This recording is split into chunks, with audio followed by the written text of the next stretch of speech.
Hey everyone, welcome to the Red Men TV with the news that Liverpool are hopefully going to be pursuing Darwin Nunez. Is that news? Well, look, it's the summer, isn't it? So it's the closest we're going to get to news until something actually happens. There's three players I want to discuss while I'm here.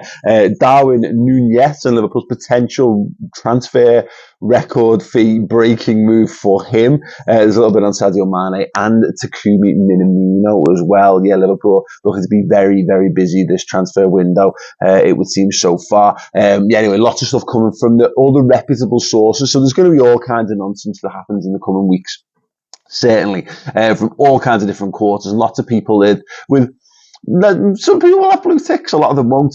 There'll be a lot of rumour mongering, a lot of scaremongering, all that kind of stuff. But when people like Paul Joyce start to tweet about stuff, and then you've got Dominic King, and I'm sure Neil Jones was in on it as well, all the big boys in the Northwest, so it's a journo pool. When they all put something out, it means it's kind of coming from somewhere. We'll start on the Nunes stuff, and we'll start with the most obvious one, obviously Paul Joyce, who's managed to set himself up as, like, by tweeting a very little, is often the guy that people get most excited by. It's mad. I prove that a little can go a long way if you use it in the right way. I'm sure some people might need that life advice, but yeah, trust me, it's fine. Yeah, it's all about what you do with it. Sometimes. Paul Joyce has said, Darwin Nunez keen on Liverpool, and Liverpool interest is clear. Will come down to price, which is a very interesting one indeed. You've got Dominic King, who's a writer, Scouser writer for the Mail Sport. Liverpool ready to smash their transfer record, open talks to sign 85 million Darwin Nunez with Benfica, ahead of Man United and Atletico Madrid, and Sadio certain to leave. We'll come to that in a minute. But yeah, Julian Ward, the sporting director, has been in discussions with Benfica, and it's understood that Nunez is keen on a move to Merseyside. If Liverpool can keep the transfer, it would be a massive statement of intent, says the journalist. Many have wondered what the future would hold as Liverpool intends their attack if Mane is set to leave this summer. And yeah, Liverpool making a move for a young striker who scored some very, very big and important and lots of goals for Benfica last season. Liverpool manager quoted in April said of the then 22-year-old, a good-looking boy and a decent player as well. Jurgen Klopp extolling the virtues there. And he goes on and talks a lot about him, as we all know. But one thing, actually, I'll just see if we've got a bit of a breaking news coming as I'm recording this. We'll come to that in a second. Thanks to Ross Chandler, who just sent me that in. So there's that. So I want to have a little talk about Darwin Nunez. £85 million is a lot of money. Is that excessive for someone like him, particularly given... Inevitably, the Erling Haaland fee will get raised in something because everything's got to be a competition at all times. It just has to be, doesn't it? It doesn't have to be, but it is, and it will be. 85 million feels a lot for him. We've seen him up close in the flesh last season. They were playing Benfica in the Champions League, of course. Played pretty well, played better in the second game, albeit against a much more rotated Liverpool side at Anfield, and one that didn't really have to put its foot to the floor, but obviously scored a good goal, capitalised on Canate's mistake at the Estadio de Luz over in the first leg in Benfica. I've got his stats up just for the sake of interest, and what is fascinating about it is that he made 28 appearances in the Primeira Liga last year, and scored 26 goals. 4 assists, so that makes it obviously more than a goal contribution a game. In the domestic side of things, across all comps for them, 41 appearances, 34 goals and the 4 assists. He got 6 goals in 10 appearances in the Champions League, and that's quite an interesting barometer for me because you don't really know how to rate the Portuguese league, honestly. For example, Luis Diaz, absolutely flying, but at the moment he hasn't converted the goal scoring form that he was in Portugal over to English football just yet, but you can see very much how that could happen, but it's not necessarily a proven thing. We've seen this with leagues in the past. I remember there was a long spell of guys tearing up the Dutch league who'd come over to England and just not be able to reach those goal kind of levels. There's obvious exceptions to it. Ruud van Nistelrooy being the most obvious exception to it, but you think about like Matthijs Kesman, even Dirk Kuyt didn't score loads of goals, having been pretty prolific over on there. But obviously I'm just referring to a random league. It doesn't have any bearing on whether someone will be good enough to transfer their skills from Portugal to England at all. I just thought it was worth bearing out as an example. But encouraging, I think what you'd say is very, very encouraging from that perspective. Turns 23, sorry, on the 24th of June, which a quick check of the watch, which does have a date on it. I'm not just checking the time and trying to work out how many minutes away that is. But yeah, a couple of weeks away from turning 23, which is very much the profile that Liverpool like to be entering into. 23, 24, 25 guys who are ready to make an impact, but still have plenty of room for development. In terms of how his season went overall, finishes the top goal scorer in the Primeira Liga on his 26th. Taremi from Porto got 20 goals, which is second place. And then all the way down in 7th top goal scorer in the Portuguese league was Luis Diaz. So there you go. He managed to bag 14 league goals last season in half a season, which is pretty good. Which stands to reason that if he'd stayed for the full campaign, it would have been him and Nunez. So there's a chance that effectively Liverpool have brought in, if Liverpool complete the deal for Nunez, of course, that they've brought in the two best goal scoring talents in the Portuguese league, which when you look at it from that perspective, pretty good. Yeah, I want to know your thoughts on this then in the comments section. Are you happy with Liverpool being linked with a player like this? Is this the kind of calibre? It does feel like, I don't know whether I've got a hypothesis that we might be seeing the end of the false nine era of football, and it'll come back and it'll continue, and there'll be great examples of it, of course. But obviously, Roberto Firmino starting to come to the end of his career. I know Messi kind of floated all over the place, but obviously he's come to the end. Suarez is coming to the end as well. And you're not, and I know like Pep Guardiola made his entire team a team of false nines, but the signing of Erling Haaland kind of leans toward that. Tactically, how Liverpool was set up last year, Diogo Jota was asked to be much more of a tip of the spear. Even when Firmino was playing, he was actually getting in the box more and scoring more goals. Mane obviously was quite complete, but again, goal scorer first and foremost. And is this the next natural evolution? Because Nunes can play. He can play out wide, but you wouldn't be wanting to play him out wide. Of course, we saw this and he got some good returns against Liverpool, drifting over to that left-hand side and tearing. He's got good pace. He's strong. He's good in the air. He's got a great eye for goal. And what I like about him as well is he's got that battling spirit. Because the problem is when you buy target men sometimes, then the temptation is you just kind of, you just want to hit them. Anyone remembers watching Peter Crouch play for Liverpool will remember vividly, like it was just an outball and it compromises how you play sometimes because it's a bit too easy. And now what you've got with Nunes, I think he's prepared to get down in the muck and the blood and get really stuck into the team. He looks like a fighter, same way that Luis Diaz was, same way that we just love. I thought everyone in this Liverpool side has got a little bit of that to them, haven't they? But they add the quality on top. So I like the profile of him. He's not an archetypal player that Liverpool have signed in the Klopp era. We just don't buy centre forwards. It's telling that the only centre forwards that Liverpool have owned under Jurgen Klopp were all at the club when Jurgen Klopp joined. Is that fair to say?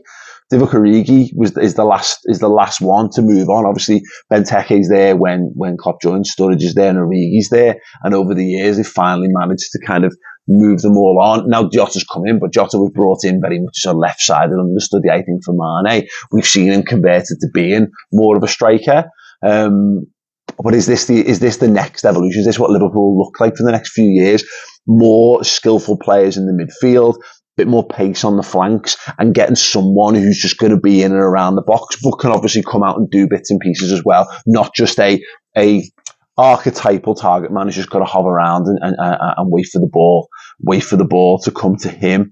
Yeah, there's some breaking news around Sadio Mane, which is happening. I mean, I'm pre-recording this, but it's happening in there, which is very distracting, to be perfectly honest. I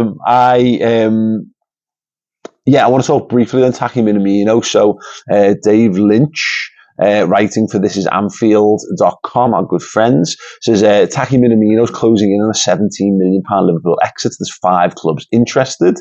The Reds are expected to let the Japan international go this summer for a fee in the region of £17 million, and they expect his future to be resolved quickly amid strong interest. His agent Yusuke Akiyama is currently in Europe holding meetings with a number of clubs as he looks to finalise a move for his client. Leeds, Southampton, Wolves, Fulham and Monaco are apparently all interested in taking him. Interesting stuff. I'm not going to do too much on this because we've gone quite long already on this, but that's mad a bit for me. I mean, the idea that Mane's going to go, if Origi's gone, and attack he goes. There's three. Now, I know Fabio Carvalho's coming in, and Nunez, if that was to be, is that all right? I mean, we've had too many forwards, which is a horrible thing to say. I love having too many forwards. Let's always have too many forwards, Liverpool. Let's have more forwards than anyone could ever possibly need, and deal with that as a problem. But that is an interesting one, and is that a net squad turnover of -1? And then maybe does that mean Kay Gordon comes in and fills that slot a little bit more? I don't know, but that feels like a lot of players moving out.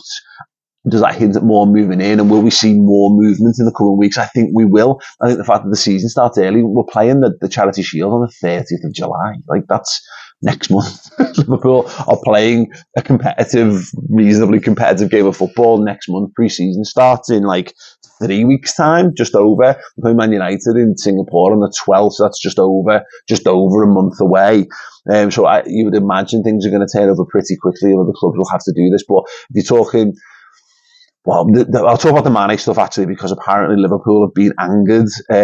According to David Maddock, our good friend Dave Maddock of the Mirror, Liverpool anger at second Bayern bid. Lowball offer worth up to 30 million, including add-ons only achievable if Mane wins a hat-trick of Ballon d'Ors. Offer rejected out of hand, and Bayern sporting director told in no uncertain terms his club's approach is insulting. See, this is a big summer for Julian Ward. Michael Edwards is now, I guess he's now gone. He was floating around the parades and whatever, and I saw him at the media day. I heard his voice. Anyway, Michael Edwards has gone. We're now in the Julian Ward era. So big first summer in sole charge of things for him. And there's a big opportunity for other clubs to kind of sniff around and look to chip away at the standing Liverpool have gained over the last few years in terms of being very, very shrewd, powerful operators in the transfer market.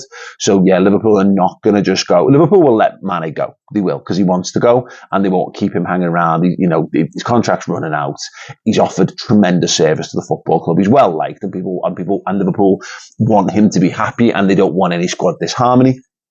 But they're not going to be taken to the cleaners over it. And it's going to be an interesting negotiation period with Bayern Munich, because Liverpool played the long game on Thiago Alcantara and got a fee that they wanted for him, a fee that, less than what Bayern wanted. But we also know that Liverpool weren't desperate for Thiago. They were, but they weren't desperate for Thiago. Obviously, we convinced Wijnaldum to stay for another season, so Liverpool were well backed up that season. Not enough in defence, as it turns out, but in general. So there was that. Whereas Lewandowski wants to move, and Bayern are in a little bit of a situation where hopefully Liverpool do get to play hardball and they do come out on top of all that. But yeah, the idea of 30 million for Mane, he's not going to go for £100 million, is he? But I suspect Liverpool will be looking to get it above 35 towards 40. I just don't see where he's not worth 50 million. He's worth 50 million to Liverpool. There's a point at which there's a value at which Liverpool say, we will just keep him and let him run his contract down, because he's more value to us on the pitch and being available to us than selling him if you're not going to get decent dough for him, particularly if you're looking at 85 million for Nunez effectively as a replacement for him. So interesting stuff, movements happening already in June. Now, look, realistically, it'd be nice if everyone just got off for a month and just shut up about it all and let everyone have a summer break. It's coming internally from me, this. But yeah, look, rest assured, if things do break, we'll have you covered. We've got loads of content over on Redman Plus. There is the documentary released last week on how Liverpool won the League Cup, our first League Cup since 2012. Fantastic insight from people who worked around it. We've got journalists, and we've got the insight from the players involved as well. Harvey Elliott and co. talking about their experiences. Virgil talking about the penalty shootout. That's all in our League Cup. It's called Squad Game. How Liverpool won the League Cup 2021-22. Or words to that effect. That's streaming right now on Redman Plus. We've also got a ton of post-season content. So we've reviewed every single one of the 4 competitions that Liverpool entered in and went to the final game in all of them.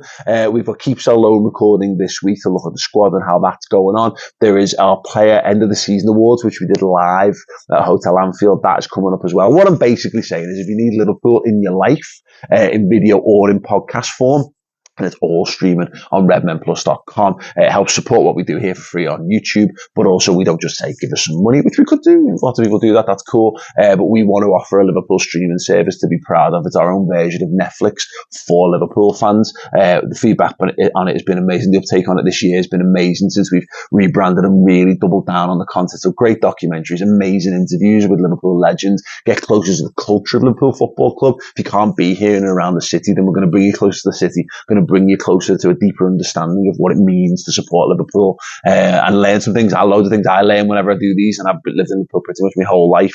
I've been raised by my dad, who's brought me up on all this stuff as well. So yeah, it makes us all know and love this great football club even better. And rest assured, of course, transfer stuff galore. We're going to be kicking things back up big time in the next week, but loads of stuff to keep you occupied in the meantime. Anyway, I'm Paul Machin for Redmen TV. I love you guys. I hope you're having an amazing summer, and more updates as and when. All the best.